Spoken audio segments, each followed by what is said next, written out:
Is the BoomStik Elongated really the best paddle of 2025?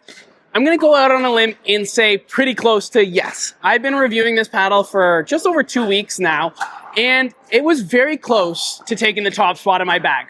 But there's a little bit that held it back. I'm going to get to that in a little bit. But first, what do I really like about this paddle? I love the weighting.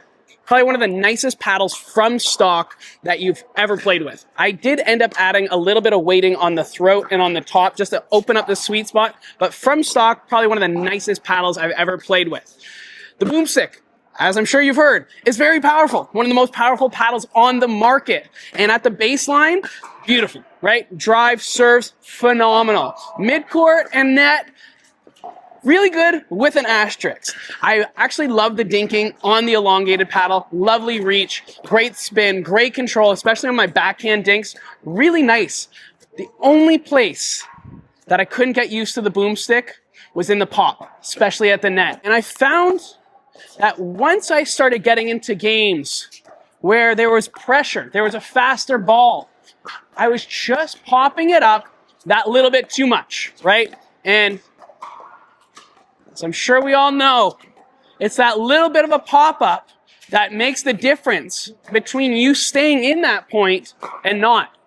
And that's where I think that they dialed the pop on the BoomStik up maybe a little bit too high. That's just my personal opinion. Some people like a poppier paddle, but generally from everyone that I know that has this paddle, even top level players, they found it very difficult at the net to control that pop.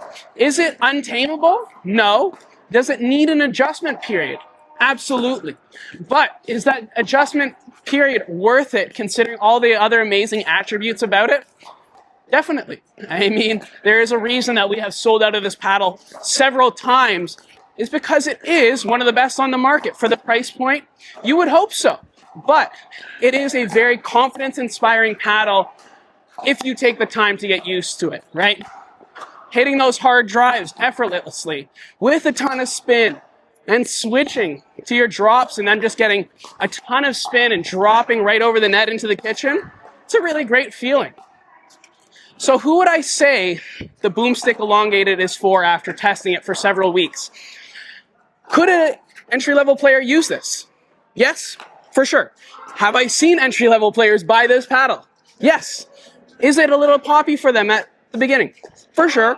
But you can adapt to it, and if you have this as the first paddle in your bag, it's going to be pretty hard to beat that as you progress throughout your pickleball career.